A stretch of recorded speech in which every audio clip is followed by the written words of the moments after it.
Chill. It's the Broke Ass Podcast. We got money though. It's me, your host, Zany in the building. I got my co-host, co-producer. We got Jimmy in the building. You could just call me Greatness. And we got a special guest today. We got artist, producer, songwriter, activist, everything. We got Kabaka, a.k.a. Goldenlung in the building. What's going on with you? Yeah, it's your boy Comrade Kabaka, a.k.a. the Goldenlung, Nina 9 representing. Clinton City, what's up? Hey. How y'all been doing, man? Thank you for coming through to sit down with us, bro. Put your sippy cup down. Say hey to the guys. It's about long. It's good to meet you. Good to meet you. No problem, bro. No problem. But it's been a long time in the making. Most definitely. How y'all doing? I'm good. It's Monday. So, start the week off good. Had a good day today. Always a good day when I ended off partying. Hey, always. We here for a good time, not a long time. This episode is brought to you by us in partnership with 810 Studios. Thank you for listening. Hey, yo, don't forget about Summer Breeze. Hey, Summer Breeze, August 26th, Clinton, North Carolina. Our very own, man. Shout out our producer, Hood Rock TV. He'll be performing at Summer Breeze. Big Six will be at Summer Breeze. More artists to be announced.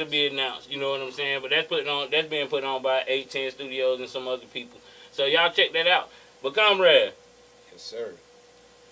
Say you living. It's Monday. Yes, Give us your background, Comrade. Oh, well, you want to start out with how your week going? My week going great, man. It's going great. I'm good. I'm blessed. I'm here. I'm How alive. was last week? Last week was good. It was good, man. As long as I'm still breathing, it's all good. Let's make this week better than last week. How about that? Most definitely. Yeah. All right, but Mike has already met you. This is my first time meeting you. Yes, sir. So give us a little background on you. I mean, I'm just like your regular guy. You know what I'm saying? Born, raised in Clinton, North Carolina, Eastover. Oh, yeah. How old are you? I'm 38. Okay. I should know you then. You know me?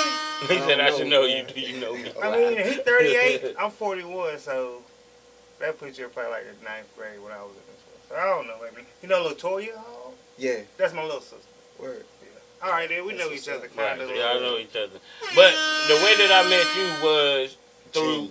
yeah. Lil Zach. Oh! He used to be eradicated. You used to be big. Yeah. When the old people realize they know each other. Yeah, tell me his nickname. Who you look? Like I knew you knew me. Nah. I should know you. Talk to me. But how I was introduced to you was through Cost Check It. Shout out to Cost, you know what I'm saying? But the reason I wanted you here because I was amazed by your story. Thanks. So, like, you did 17 Yes, sir. in prison. Yes, sir.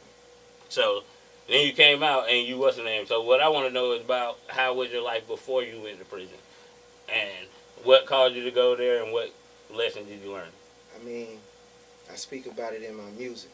You know, 'cause like I said in the video, in the documentary that's going to be coming soon, I write about, my experience and stuff that people around me experience.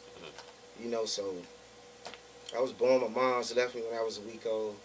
I was raised by my grandmother in Eastover Terrace. Rest in peace, shout out to Issy Pearl. Shout out there. Came up. I got a song named Mr. Joe. Yes. And that's one of your bigger songs. Yeah, if anybody know Dead Man, that was Dead Man's father. That was my godfather. So I was good up into the 5th grade, pardon me. When he died of cancer, then I took that turn because I didn't have that father figure. You feel what I'm saying? And start stealing and start getting in trouble in school and end up, getting locked up from juvie, coming home. So when you first got locked up, how old were you? I was 12. Sheesh. You got locked up for stealing? Nah, me and Khalif got locked up for stealing some cars, man. Some cars at 12? Yeah, we was robbing. We ain't had no guidance, man, but looking back on it now, we was angry, man. We was angry, you know what I'm saying? That's why the city like it is now. Because the cycle's still there. And it's even worse now. You feel me? Because back then, before I went in, you started hearing about girls as a young age having kids. But not as much as today. So when you got more younger girls having kids at a younger age and you got younger fathers that's going to end up in prison, either dead, gang banging, because they lost, so they follow on there. That cycle start early. Okay. You fast forwarding a little bit. My fault, bro. So what age you stayed on that path from 12. You got locked up. That didn't matter. How many times did you get locked up before that until you did the time? The big bid. All right, the first one, 12. Went in there for 60 days. Matter of fact, I turned a teenager now. I went in there the day before my birthday. Matter of fact. Trying to get some money up for your birthday? Man, I just doing stupid stuff, man. You know, thinking back on it. Did 60 days, came home, was on probation. I only think I was home 6 months, man. And stole some cars, man. Got caught in the car. You know, went right back. Did 15 months. I ran twice from Dobbs. But it wasn't more so called I was mad I was there. More What's so job? What's that? that was training school in Kinston. Okay. Like juvenile prison for people from like 13, probably 16. You know what I'm saying? So because my dad had been there, my mom's had been there. You feel what I'm saying? They want nobody to break the cycle. Yeah. Nobody to break the cycle, man. And we just fell victim to him. You know what I'm saying? And how old were you when you went in for your 17 years? And what was the charge to get you 17? I was 17 years old, man. Me and my homeboy, you know what I mean? We had hit the pawn shop up there. And they about to pick Wiggly back in the day. You feel what I'm saying? To get some guns out. That was y'all. Yeah, and the other lady got hurt behind that. You feel what I'm saying? And I actually remember that. yeah, and before that, bro, like I was already wilding, bro. Like we had done some stuff in VA, so I was out for that. A week before me going for sentencing for that, I caught the charges down here. You feel me? So once I finished my 5.5 down here, Virginia come get me. Shit worse than now, like damn. And they hit me with the rest of my time, like. Something like you just thugged out, like repeat offender, habitual, or whatever. So when they gave you them years, is it your experience in prison that changed you, or did you go in prison, or it was something in prison that changed you? If that makes sense. Like you I gotta do 17 years, I'm gonna change, or did you go into prison still being a hothead? 17, no, I'm saying when they sentenced him at 17 and they put him in jail, did he change? Did his mindset change right then? Or nah. Call anybody that know me, even the guys that was in prison with me, they'll tell you, bro, I was a knucklehead. There's nothing to brag about. You know what I'm saying? So most of my time in North Carolina, you feel me? I don't even think I spent, out of 5.5, I only think I spent a whole 12 months on the yard. No. Yeah, young gang banger. You feel me? So, because when I hit the high rise, you know, they put, you know, the rednecks up there, you know, if they know you, whatever, allegedly, whatever, they're going to put you in a situation where you're going to be surrounded by your enemies. So I was in a situation going straight into it as far as charged as an adult. But it was because of the stuff you done before you got in there, right? That juvie stuff follow you, bro. They say your case sealed and all that, bro, but it don't matter. If you go to a high-rise juvenile facility, so they know if you was wild and doing juvenile time. So as soon as you get off the bus, they already know what time you already got that bad karma on you. Yeah, that's why they sent me way out there. You feel what I'm saying? So, you know, they put me in a situation where I was on the floor with a lot of my enemies. You know what I'm saying? Allegedly. So every day I had to fight, bro. So, you know, I get thanks to them because it came to the point to where, bro, I won't even get nervous or none of that before I... You're just ready to bomb on. Yeah. So what was the turning point? Bro, the turning point didn't come until... I really don't like to talk about it. Cause I don't try to glorify, but I'm going to speak on it. Cause I told you I'm going to speak on everything, bro, because the kids need to hear it. You feel me? I got daughters, bro. I was great. I was gone. So, you know, I got a grandson now. You feel me? So, you had a grandson before you went to jail? You got a grandson? We'll get it. Yeah, bro. My oldest daughter was 9 months old, and my youngest daughter was 2 days old, bro. And I didn't even know she was born before I went in. That's crazy. They was 17 when I came home, bro. But I don't want to fast forward too much. All right. You know, so this when something went down. I ended up stabbing the individual, and they ended up putting me in H-Con. For those that, you know, did time down here, that's Supermax. Like, you locked in a cell all day, cell not even big as this room. The 2 cells in the area probably big as this room, bro. So the little area where you gonna come out for rec, gonna be like from that green carpet probably to the stand right there. So you ain't got no room. So for like 3 years, I lived like that. Oh. No outside. What did you do? I had 2 choices. No lie. Cause this was my molding point right here.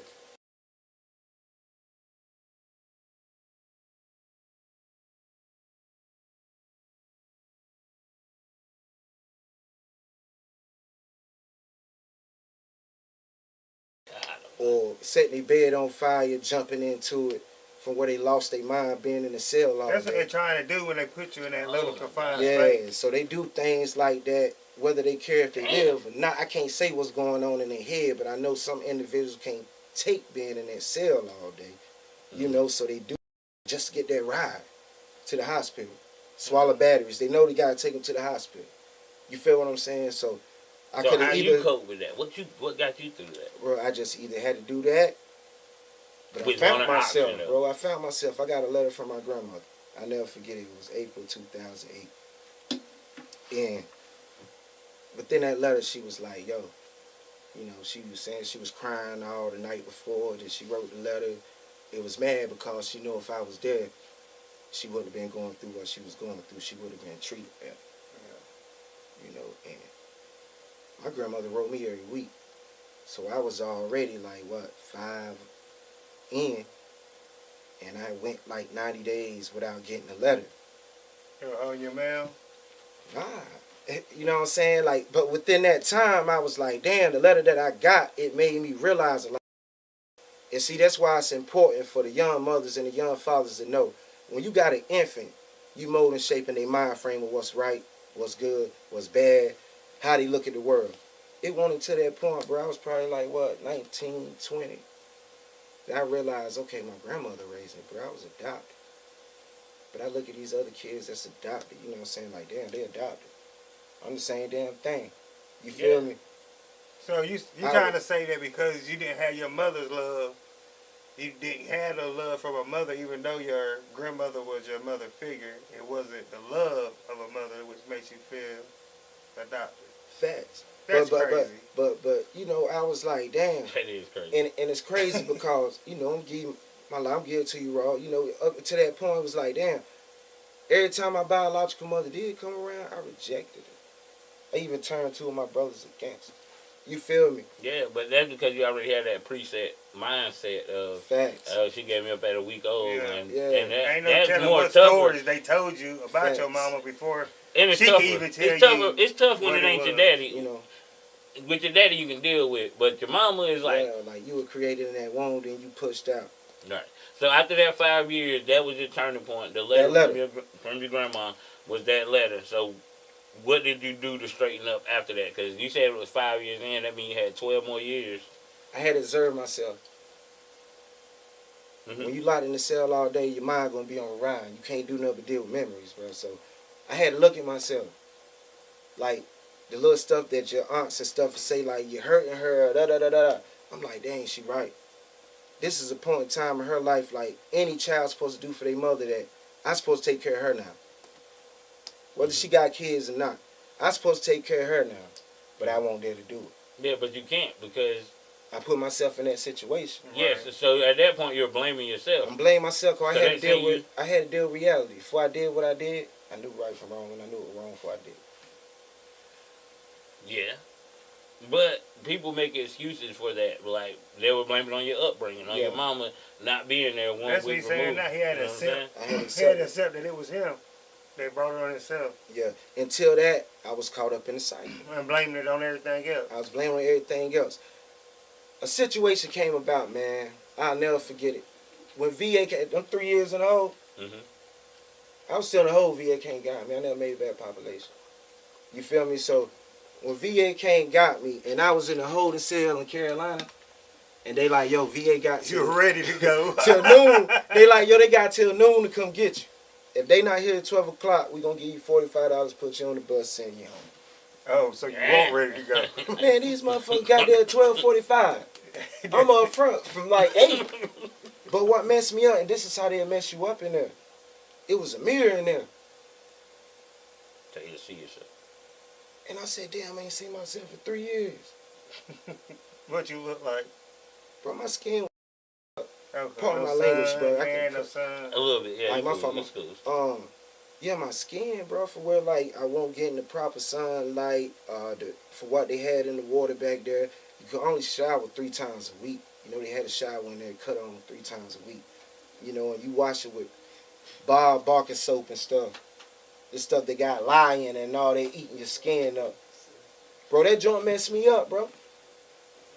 So when VA popped up and I went to VA and then they hit me with more time and then they sent me to a level 5 camp. The way when I got walked to that pod, they had a dog leash on my chain, bro. Walked me to the pod on a dog leash. Damn. So after you got out of that, you want stabbing niggas up and stuff? Hell no. When I went to VA, bro, the universe put in a situation where I went to a camp with dudes that was never going home. Like dudes that you probably done seen on CNN in VA. And they already wised up. And they to the game. Yeah, and instead of them saying, you know what, I'm never going home, it was bitter. Because within a week of me being there, somebody killed their cellie. You know, killing their cellies and killing the police. You know, they were taking young guys like us that was coming in and taking us up under their wing and schooling us. Mm-hmm. You know what I'm saying? Giving us knowledge of self. Because like I said, I started to wake up, but all I could go off of was what my grandmother had taught me. Or what the church had taught me. Mm-hmm. Or what I felt like was right and wrong. But it seemed like once I hit VA, all the knowledge was there for me. Because you had positive male role figures in your life, pretty Facts, much. Man. You know what I'm saying? That, like you said, took you under your wing. So they got you on the right path. You got out when you was 34, 35. And what did you do when you got out? First day out, what you do? Man, the first day out, I went and seen my brothers. Man. Your brothers as in blood brothers? Who brothers? Yeah, because when I got locked up, man, I was 17. Them guys was in middle school. A lot of stuff that they doing, I know they was doing that following behind my reputation, bro. You feel me? So I went and seen them just to let them see me, observe me, see that, yo, it's real. It won't just talk on the phone. You know what I'm saying? That's the first thing I did. And seeing my daughters. You feel what I'm saying? And, you know, it was a blessed thing, man, you know, and I blessed people who I could bless. Okay. So what was the first step in rebuilding your life after you got out of prison? What was like the first step you felt you took that was successful? Of course you went on the rah-rah. My job, the first job I had in my life, Food Line Warehouse. That was your first job? Yeah, so I started off being spoiled, like with I pay, not, you know, whatever. I started off with that, And how long you stay there? Shoot, man, probably about 11 months. Right. You came out still doing music. Did you do music before you went in? That's what a question I forgot to ask. Where did the music come from? Donnie Williams, Brasco. That's the man of 1,000 hooks. Man of 1,000 hooks, like, yeah. This is a musical interview. Like I said, I was interested in your story. I turned it into a 2020, but we can get back to the musical, where the music started. Man, shout out to Brasco, man. I know I've been doing Brasco since I was in kindergarten. Like, Brasco, them boys taught me how to play basketball, video games, all that. Like, that's what it is. And one day we was in his room, and Scarface Smile. You know, back then you get the tape. It got the single and it got the instrumental. Mm-hmm. And man, he was flip it over. He like, yo, let's freestyle. I'm like, what's that, bro? He like, you just rap on top of your head, just say whatever. And we just started doing that joint. And he used to get guys like from high school, and they used to come to Eastover, and I used to battle them, bro. And I was like in the 6th grade. Like, if you call Brasco right now on the phone, if I would call him, ain't talked to him on the phone, like, heard his voice probably about, 3 months. You feel what I'm saying? If I would call him right now, he don't even know I'm doing this. Like, bro, whatever. He gonna tell you something. Like, they had to be there because dudes used to get mad. You feel what I'm saying? Because I was young and just, I want lyrical like them, but just me putting the bars together and getting off on them being that young, you know, whatever. But I would introduce the music by him, and I won't take it serious before I got locked up. Nah. Mm-hmm. So were you doing music in jail through all of that? Like, did you use as an escape or no? I didn't get back doing music until rest in peace. You know, matter of fact, rest in peace to Merc and Miko, man. Long live them guys. Merc got killed or whatever. And my brother, Slim Gotti, shout out to Slim Gotti. You know, he was just talking about how he was trying to make music jump. So, you know, that's when I got my LLC in there. Shout out to Brother Whitty and my queen, you know, whatever, helped me get that. And I started back doing that just to call my brother was like, he was trying to get out the hood. He was tired or whatever, but he felt like music was an outlet. So, you know, once the elders in there found that I could rap, that's when I started, yo. They just started giving me information. Yo, come to the service, rap by this. Come to the service, rap by that. Da-da-da-da-da. And I started taking it serious. So you did different music after that. You didn't. Yeah. Apparently you weren't on the same time you was before you went in there rapping about it. Nah. So that's where you at, because to me you are a different. You're a different type of artist. I consider you an artist because you visualize shit in the way you rap. But it's like you have your own style, like when it comes to the beats and da-da-da-da. Yeah. So you feel that developed from that. And what's the biggest thing you think you've done with the music since you've been out? How long you been out? My anniversary coming up next month on 30th, man. Be 4 years. It'll be 4 years. Hey. Trouble. Are you still on probation, or can I ask that? I'm good, bro. Hey, all free. All good behavior, all that. I'm straight. I'll say this, man. I feel like I was influenced as far as like my style. If you listen to it, bro, I took a lot of like ad-libs from individuals, bro, who like supported me and who I've been listening to since I've been home. Except for like the old Lord joint, like I own that. That's me. But you might hear me say, whatever. A.k.a. Keith. That's my dude. Yeah, he was supposed to come for an interview, but he flaked. You feel what I'm saying? He was one of the people I was talking about. Oh, he but come tell the once he people see about the yeah, of course. But tell the people like some of the stuff you dropped since you've been out. Because you've been working. You ain't been I'm going to tell you why I dropped when I was locked up. Like I dropped this Dark and Hell is Hot, Volume 1 and Volume 2 when I was locked up on SoundCloud. I dropped the Clinton City What the Business when I was in there. You know what I'm saying? Yeah, the studio when you was locked up? Nah, you got to explain how that happened. You know what? Hey, listen. This ain't how much time we got. You got to explain how that happened. Are we taking a break or something? Nah, you good. Not throw no shade. I seen somebody say, yo, man, da-da-da-da, whatever, the first artist to ever, whatever, and get the whole whatever. Okay. I said, yo, they don't know. But, you know. No, how did you record in prison? You can't talk about it. Statute of limitations, you on probation? Yeah, you said you dropped 2 in jail. Like 3. VA Commonwealth. Hey, look, I say this. Yeah, they okay. I got access to a tape player. Okay. You know the allegedly. If we say allegedly, it don't matter. Man, allegedly. I got access to a tape player. They can't do nothing about that now. You know, so you know, they don't know how I got it. Tell Genie what the Commonwealth means. What I was just talking about? Yeah, he don't know what the Commonwealth is. Oh, Commonwealth. Oh, they make any laws as they go. Yeah, Commonwealth states. It's certain states that's Commonwealth. I know. Yeah. So you know, I was getting a tape player, the old school tape players. You probably seen like the first, second grade they have in school. You put it in there, look about that big, and then you gotta put the tissue in the bottom of it to get it to record. So in VA, we get our own TVs. You can buy your personal TV. So we used to get little tablets, and we used to download instrumentals out the kiosk in the pod. So I had to eat the kiosk, you know, my little tablet hooked up to the TV, the instrumental playing, and I get a tape, like you said, the tissue, had the beat playing on the TV. Put the tape thing up to it and just rap. Shit, Yeah, I do. So what you got coming out now? Your most recent project? Hey, July 23rd, I got a project coming out I've been talking about since I've been home. It's called the Goldenlung. I'm going to give you 12 solid tracks of straight hood consciousness, ghetto gospel. You understand? Like this joint been two years, well, yeah, probably about 3 years in the making, man. Probably about 3 of the songs, probably about 2 years old. I just never put them out. I just been keeping them in the cut. But the rest of them I done wrote like within the last 90 days. I just been feeling it's time to put it out. The guys in VA been asking for it. The elders that molded and shaped me, they been asking for it. Oh yeah, shout out to Bro Willie. All them guys that did 30, 25, 40 years.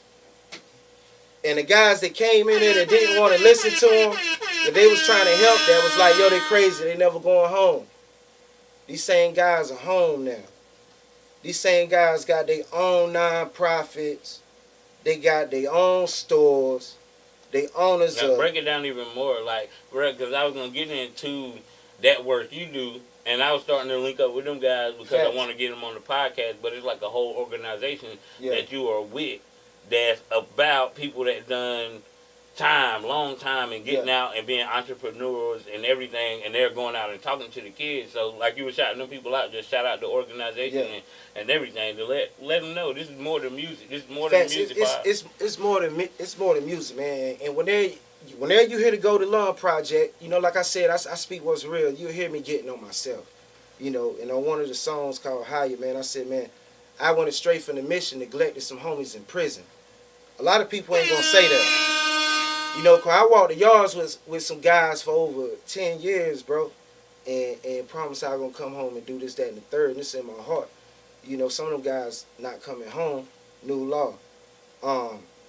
But a lot of the elders that had a chance that weren't looking at it, bro, they came home, and some of them got an organization called Back to the Block, Slick Rick, Trey Songz, Charleston, White, whatever the clown name is, and other people to come through. He do some good shit in the community. Yeah, he do some good stuff though. You know what I'm saying? They doing stuff for the kids, man. They getting events. They going back into jails.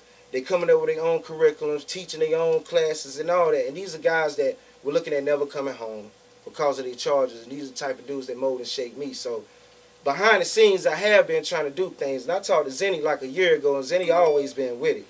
You feel me? And I reached out to the NAACP in Clinton, and I had a meeting set up for July the 5th of last year. And they backed out on me. Of course. You know, they backed out on me for whatever reason. You feel me? But because they still the advancement of colored people when we ain't colored no more. We at least black. yeah, But that's neither here nor there. But you know what I'm saying. And one thing before we do get out of here, because I don't know how much time we got left. But you come in here with the beads and this, so I'm different. I don't believe in organized religion, but I know enough to know that this is just a different type of religion with the beads, and I don't even know who this is right here. Yeah. So you care to explain that? Because Yeah, just like because I'm like- interested, I don't know if the fans gonna like it, but yeah, like far as my way of life, man, I'm Rastafari. You know what I'm Okay. saying? And this right here is the is emperor. that like 5%? I mean, in a sense, we all universal. You understand? Okay. But I will say our way of life, spiritual beliefs is based on the Bible, from a black man perspective. We believe that the prophets was black.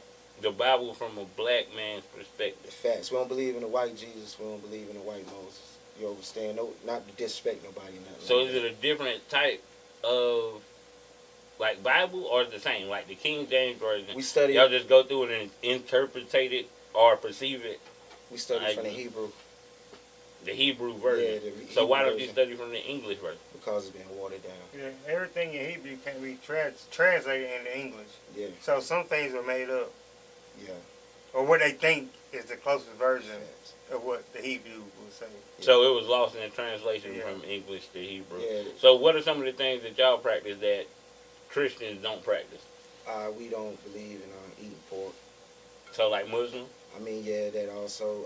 We don't believe in celebrating pagan holidays. We don't celebrate Christmas and other things like that because of the history of it. That sound like Jehovah's Witness. Yeah, we believe that the seventh day, which it says in the Bible, 7 days is a holy day. We believe that is the holy day, which according to this calendar is Saturday, not Sunday. Yeah, You know, I heard that before too. Yeah, and we believe like if you grow on your locks, you know, you take the law of Nazarite and all that type of stuff like that. You know, we Hold believe in up. certain type of If you things. grow your locks, what? We taking the vow of Nazarite, like Samson, Samuel in the Bible, where they had their locks. Strength is in your hair. Yeah, Facts. and you never. Yeah. Yeah. Okay. That's why I got this bald spot in the back of my eye. I just Nah, you never good. want That's to cut because you my wear hats all the time. No, I didn't never want to cut. And I don't wear hats. I only wear hats to the pod. But I really can I don't say wear something hats. real quick? Can I say something real quick? Like Nina 9, I started this record label in prison, bro. We ain't even getting into hood poetry and how you started that label. Alright. I started Nina 9 in prison. And it didn't start off as a record label. Like I told you, I really came with the music when what happened to Merck. Nina 9 stand. Appreciate it. Nina 9 stands for New Imperial Nation, accumulating necessary intelligence needed every day. You know, so I look at it like symbolically, it's like a 9, but it's a headshot to all confusion. You feel what I'm saying? So I know the war is here in the mind. That's what I learned in there. That's So fact. at first it was a army of conscious brothers coming together. But when it come with the music, it's like, okay, whatever I give you, it's gonna be hood poetry.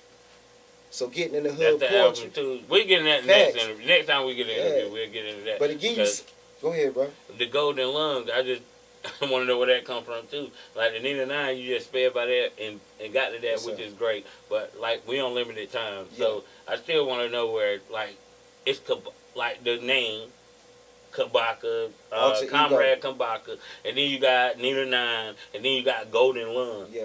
So I wanted to get into all of these. You just broke Nina down real quick, but where Yeah. did Goldenlung come from? Just All give right. us that before. Nina 9, the label. Conrad Kabaka is my artist name. The Goldenlung is an alter ego. When I go up under the alias of the Goldenlung, I'm all conscious. I'm all conscious. Okay, so what made you come up with the Goldenlung? Everything I learned within the prison, within that time that I found knowledge of self. And me coming home, seeing what I seen in these streets, and me giving it from a conscious perspective, bro. That's it. When you hear it, like I said, it's ghetto gospel. I mean, any air that you speak is what's the name because you got a golden lung. Facts. Breath of wisdom, bro. That's a fact. Breath of wisdom. When I'm up under Conrad Kabaka, I'm on my militant time, bro. Okay. I'm on my militant time. You feel me? But, bro, I took the hood poetry drum, bro. I'm a crip, 60s, but I'm conscious. You feel me? And I took somebody that's blood and did 7 tracks with a number of God. Hey. And brought him out his element. That's where- hood poetry, man. Yeah, hood poetry. Shout out to Sonny Way. Shout out brought to him Sonny. out his Shout out to element. Sonny. Nah, he was supposed to be here too. Look, Sonny. That's in my bag. And brought him out his element to where if Mr. you in hear my him on bag. that joint, just listen to it. Hood poetry. Look up Conrad Kabaka streaming on all sites. But the Goldenlung dropping July 23rd, Haile Selassie Earth Day, which is the last emperor of Ethiopia, the 225th of the Solomon dynasty, man, descendant of Jesus Christ, man. You feel what I'm saying? It's a holy day for all Rastas. So y'all make sure y'all be on the lookout for that. I'm not putting it on DistroKid. I'm not putting it on United Masters. If you want it, you're going to have to go to the website. You're going to have to hit me up. You're going to have to pay the $10. I'll send you the wave files, bro. Go after getting 21,000 spins on Spotify and all that other stuff, bro, and not getting nothing but $50 and $15 after they take their share, bro, they robbing us, bro. Hey, man, I know another site you can sell it on too, and you'll get all of it. Like, You feel me? Turn me on. Shout out to Indubitably Media. But yeah, you can sell it if you want. You can put it out if you want. But that's a great type of time to be on. People don't understand that. But that's great. We ended by giving shout outs, but it sounds like you just gave shout outs. So, hey, man, I'm going to shout out to you, man. I'm going to shout out to Hood Rock, our producer, man. Shout out to Jimmy, man. Appreciate y'all for pulling up. Jimmy? Shout out for coming through. Shout out to you for, changing your lifestyle. Because sitting back, thinking I back, gotta get another I interview. remember when y'all was wilding out back in the day. So I'm happy. I'm not. You didn't know him in the I'm happy beginning that of you the changed your life and you still here. Because a lot of niggas that was wilding out like that ain't here no more. You know what I'm saying? I'm happy you made it out on the best side of things. You know what I'm saying? With Big some ups fire to you on shoes. that. Appreciate For being it, bro. able to man up and change your life around. Be something positive for the community. My fault. Happy birthday to my grandson, Josiah. Turned 3 today. Love Happy you. birthday, Desire. Long live Merky Miko. I'm the only one confused about the number. We out! 810 Studios proudly presents our 2nd annual End of the Summer Premier Music Festival, Summer Breeze 2023. This year's event will be held at Papa Pete's Farm, located at 2007 Cartertown Road, Clinton, North Carolina. Summer Breeze 2023 will showcase various artists from all of the surrounding areas, as well as provide loads of family fun, from horse and pony rides to mechanical bulls, bouncy houses, and a variety of different foods and vendors. 810 Studios promises Summer Breeze 2023 will definitely be a memorable experience. Don't forget to spread the word and purchase your tickets soon. I'm about my business, man.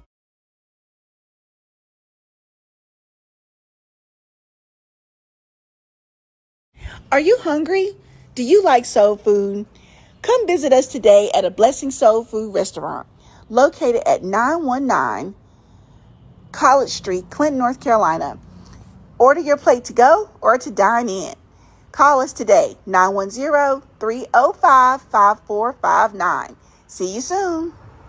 Struggling to manage your finances? Are your books unorganized? With over 20 years of experience, Double D Resources can help you with your bookkeeping and accounting needs. Set up a free no-obligation consultation today to learn more about how we can assist you. Call us or scan the QR